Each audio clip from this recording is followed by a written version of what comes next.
Hello students. आज हमारी जो है रे ऑप्टिक्स की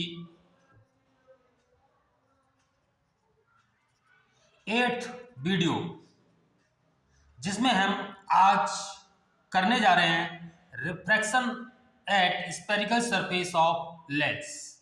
स्टूडेंट, किसी एक लेंस के एक सरफेस से रिफ्रैक्शन, तो स्टूडेंट या हम ये आ सकता है बोर्ड एग्जाम में कि to prove that n2 upon b1 b minus n1 upon u is equal to n2 minus n1 upon capital R।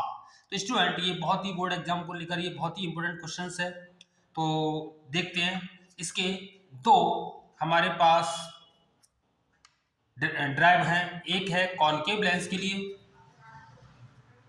और दूसरा है आपका कॉन्वेक्स लेंस के लिए। तो स्टूडेंट सबसे पहले हम ये जो फॉर्मूला ड्राइव करने जा रहे हैं कॉनकेव लेंस के लिए, refraction at spherical surface of a lens. तो स्टूडेंट इसका मेन फिगर जो आपको ध्यान से दिखना है। स्टूडेंट मान लिया जाए कि ये हमारा एक कॉनकेव लेंस का कोई एक पहला जो सरफेस है वो हमने ले लिया, क्योंकि हम सिर्फ एक सरफेस की बात कर रहे हैं, इसमें दूसरा हमें दिखाने की जरूरत नहीं है। ठीक है ना स्टूडेंट। तो ये हमारे पास एक कॉनकेव लेंस है। तो सबसे पहले स्टूडेंट आपको एक इसकी प्रिंसिपल एक्सिस ड्रॉ करनी है। तो स्टूडेंट ध्यान दें, अगर हम इस सर्कल को पूरा करें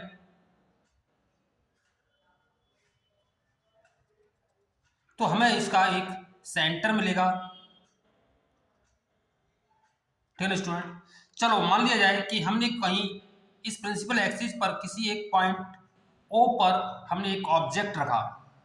तो स्टूडेंट सपोज यहां से कोई एक रेज इंसिडेंट की ऑन लेंस सरफेस। ठीक है स्टूडेंट। तो सबसे पहले हमें इसके लिए एक नॉर्मल बनाना पड़ेगा। तो नॉर्मल आपको पता है स्टूडेंट, लेंस के लिए जो नॉर्मल है वो जो है उस लेंस के सेंटर से खींचा जाता है। तो हमने जो है एक नॉर्मल बनाया और सपोज ये जो पॉइंट है ए है। ठीक है ना स्टूडेंट। अब हमें ये पता है स्टूडेंट, मान लिया स्टूडेंट कि ये मीडियम 1 है और ये मीडियम आपका 2 है। ठीक है ना स्टूडेंट। जब कोई रेज एक मीडियम से दूसरे मीडियम में जाए, या ये कह सकते हैं कि रेयर से जब डेंसर मीडियम में जाती है, तो ये जो है इंसिडेंट जो एंगल है वो मान लिया जाए कि आपका आई एंगल है। तो इंसिडेंट एंगल आपका आई हो गया जो नॉर्मल से बनाएगा। ठीक है ना स्टूडेंट। चलो अब हम ये देखते हैं कि जब ये रेज रिफ्रैक्ट करेगी, यानी जब इसको पार करेगी, तो ये हमें पता है कि ये अपने एक्चुअल पाथ से कुछ बेंड या अवे हो जाती है। तो यहाँ पर हमने ये मान लिया कि ये रेयर मीडियम है और नंबर 2 जो है हमारा डेंसर मीडियम है। तो उस केस में ये जो नॉर्मल की तरफ थोड़ी सी बेंड हो जाएगी। तो इस प्रकार स्टूडेंट ये रेज ऐसे निकलेगी, जिसको अगर हम पीछे बढ़ाएं तो हमें ऐसा एहसास होगा कि ये आई से आती हुई प्रतीत होगी। ठीक है ना स्टूडेंट। जहां पर उसकी एक वर्चुअल इमेज हमें मिलेगी स्टूडेंट। ठीक है ना। अब आपको ये पता है कि जो रिफ्रैक्शन जो एंगल है वो आपका यहाँ पर आर होगा। और आप देखें ध्यान से कि नॉर्मल ये हो गया आपका और रेज ये, तो ये एंगल भी आपका आर होगा, करस्पॉन्डिंग एंगल, क्योंकि आर है तो इसके जस्ट सामने वाला भी आपका आर हो जाएगा स्टूडेंट। ठीक है ना स्टूडेंट। आई होप आपको ये फिगर समझ में आया होगा। अब आपको एक कंस्ट्रक्शन करना है कि यहाँ से एक परपेंडिकुलर डालना है, आप कोई नाम दे दें, मान लो एम है। अब स्टूडेंट ध्यान दें कि ऑब्जेक्ट की जो डिस्टेंस होती है ऑप्टिकल सेंटर से हम मेजर करते हैं, यानी इस पे हम पॉइंट से मेजर करेंगे क्योंकि एक ही सरफेस ले रहे हैं। तो इसकी जो डिस्टेंस है हम यू से डिनोट करते हैं लेफ्ट साइड में, इसलिए माइनस। ठीक है ना स्टूडेंट। इसी प्रकार इमेज की जो डिस्टेंस है उसको वी से डिनोट करते हैं, ये भी लेफ्ट इसलिए नेगेटिव। और ये आपका सेंटर है तो ये आपका आर और ये भी आपका नेगेटिव। ठीक है ना स्टूडेंट। मान लिया कि जो परपेंडिकुलर है, मान लो इसकी जो हाइट है वो h है। तो स्टूडेंट यहाँ हमने ये देखा कि यहाँ रिफ्रैक्शन हो रहा है, तो आप रिफ्रैक्शन का जो सेकंड लॉ है स्नेल लॉ इसमें हम लगा सकते हैं, तो हम क्या लिखेंगे कि बाई स्नेल लॉ। तो स्टूडेंट स्नेल लॉ था कि जब कोई रेंज 1 से 2 में जाती है तो जो इसकी इंडेक्स होगी ये होगी आपकी 1 mu 2 is equal to sine I upon sine R. ठीक है ना स्टूडेंट। लेकिन एक स्टूडेंट ध्यान रखना, यहाँ लेंस जो है बहुत थिन है, यानी इसका मतलब ये है कि इस केस में यहाँ पर जो एंगल आई और जो आर होंगे, आपका जो आई लिया है और जो आर एंगल है ये बहुत ही स्मॉल होंगे, किससे जो एंगल आई एंड जो एंगल आर है वेरी स्मॉल। सो हम क्या कर सकते हैं कि साइन आई को हम आई और सिमिलरली साइन आर को आर लिख सकते हैं। और आपको ये पता है 1 म्यू 2 को हम लिख सकते हैं म्यू 2 अपॉन म्यू 1। ये सब पिछली वीडियो में मैं आपको लोगों को बता चुका हूँ। तो यहाँ पर हमने लिखा आई अपॉन आर, यानी साइन हटा दिया, क्रॉस मल्टीप्लिकेशन करें आप, तो क्रॉस मल्टीप्लिकेशन करने पर ये जो वैल्यू आपकी आएगी ये आएगी आपकी mu 2 R is equal to mu 1 I. Equation number हमने इसको 1 दे दिया। अब स्टूडेंट आपको आर और आई की वैल्यू फाइंड करनी है, तो थोड़ा सा ध्यान से देखें स्टूडेंट कि आर और आई की वैल्यू जो हम निकालेंगे, तो सबसे पहले हमने मान लिया कि ये जो एंगल है ऑब्जेक्ट वाले अल्फा, ये कुछ बीटा और ये आपका गामा। तो स्टूडेंट यहाँ थोड़ा ध्यान दें कि अगर हम कोई ट्रायंगल जैसे इसकी बात करें ओ ए आई, ओ ए आई, तो इसमें जो है आपका एक एक्सटीरियर एंगल है यहाँ पर बीटा। तो बीटा जो है आपका इक्वल किसके हो जाएगा, यानी गामा जो है, गामा जो है एक्सटीरियर एंगल होगा तो गामा होगा आपका अल्फा प्लस आई की। तो स्टूडेंट गामा आ गया आपका अल्फा प्लस आई। स्टूडेंट ध्यान दें एक बार कि मैं इसको अलग से बना के बता रहा हूँ स्टूडेंट, कि जैसे ये रेंज हमारी गई ऑब्जेक्ट से और इसके बाद ये हमारा था आपका नॉर्मल, और स्टूडेंट यहाँ से जो एंगल था ये गामा था, और आपको ये नॉर्मल से जो एंगल दिखाई दे रहा होगा ये एंगल आई है और ये जो है एंगल अल्फा। तो आपको ये 10th क्लास में पढ़ चुके हैं। तो गामा आपका होगा अल्फा प्लस आई, ठीक है ना स्टूडेंट। सिमिलरली अगर हम बात करें तो गामा इज इक्वल टू आपका आएगा बीटा प्लस आर। तो इसी प्रकार हम देखते हैं कि gamma is equal to beta plus R, ठीक है ना स्टूडेंट। दोनों ही जो है इसमें से आई की वैल्यू निकाल लो और इससे आर की वैल्यू। तो जो आई की वैल्यू आएगी वो आएगी आपकी गामा माइनस अल्फा, और इससे आर की वैल्यू निकालेंगे तो ये आएगी आपकी गामा माइनस बीटा। ये स्टूडेंट हम ये दोनों वैल्यू आई और आर की वैल्यू हम इक्वेशन नंबर 1 में पुट कर देंगे, यानी आर और आई की जगह ये वैल्यू हम डाल देंगे। तो ठीक है, तो स्टूडेंट हमारे पास जो इक्वेशन बनी थी फर्स्ट वो थी आपकी mu 2 R is equal to mu 1 I, और हमारे पास जो आर की वैल्यू निकल के आई थी आपको याद होगा वो थी हमारी गामा माइनस बीटा। तो इसकी जगह हमने गामा माइनस बीटा, और इसी प्रकार म्यू 1 और आई की जो वैल्यू आई थी आपकी वो आई थी आपकी गामा माइनस अल्फा, ठीक है ना स्टूडेंट।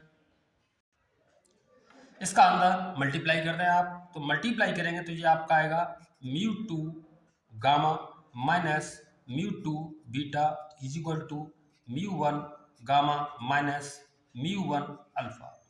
स्टूडेंट इसमें जो गामा दोनों तरफ है इसे एक साइड में ले जाएं और अल्फा को इधर ले लेते हैं, तो ये आपका प्लस हो जाएगा। तो ये आपका आएगा mu 1 alpha minus mu 2 beta is equal to mu 1 gamma, इसको इधर लाएंगे तो ये हो जाएगा आपका म्यू 2 गामा। स्टूडेंट इसको हम ऐसे भी ले सकते हैं म्यू 2 बीटा, यानी इसमें से हमारा गामा कॉमन आ जाएगा तो आपका आएगा म्यू 1 माइनस म्यू 2। तो ये इक्वेशन नंबर हमारी हो गई आपकी सेकंड। अब स्टूडेंट आपको क्या करना है, अल्फा बीटा गामा इनकी वैल्यू निकालनी है और इसमें हम पुट कर देंगे। तो स्टूडेंट यहाँ पर एंगल बहुत छोटे हैं, तो उस केस में आपको पता होना चाहिए कि जैसे साइन आई को हमने आई लिखा, सिमिलरली हम टेन अल्फा को अल्फा, इसी प्रकार टेन बीटा को बीटा और टेन गामा को गामा। तो इस फिगर से हम देखेंगे तो आपका टेन अल्फा क्या होता है, परपेंडिकुलर अपॉन बेस, ठीक है ना स्टूडेंट। तो ये मैं आपको फिगर में बता रहा हूँ। स्टूडेंट आप ध्यान से देखें तो आपका जो अल्फा है ये एंगल, तो ये होगा आपका परपेंडिकुलर अपॉन बेस, यानी h अपॉन माइनस यू, ठीक है ना स्टूडेंट, अल्फा के लिए।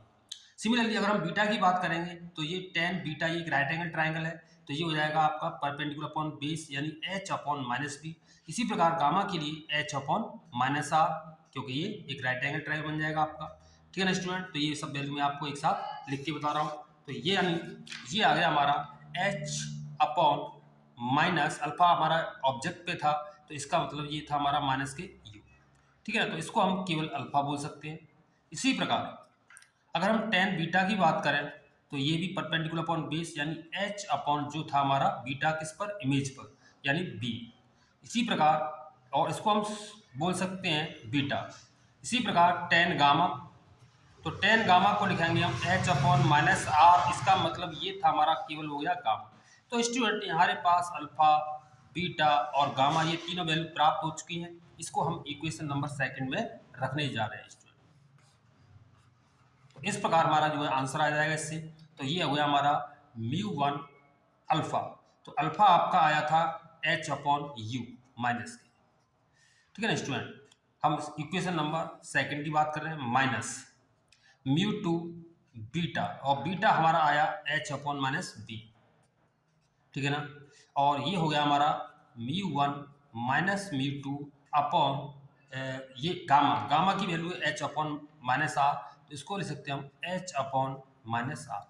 स्टूडेंट हम यहाँ देख रहे हैं कि h कॉमन आएगा, इस h से कैंसिल आउट होगा। इसी प्रकार माइनस भी कॉमन आएगा, ये माइनस भी आपका कैंसिल आउट हो जाएगा। तो यहाँ आपका बचेगा μ1 upon u minus μ2 upon b is equal to μ1 minus μ2 upon r। ठीक है ना स्टूडेंट, अब चाहे तो इसको हम ऐसा भी ले सकते हैं कि इसमें से अगर मैं माइनस कॉमन ले लूँ तो ये आपका हो जाएगा प्लस का और ये माइनस का, यानी μ2 upon b minus μ1 upon u।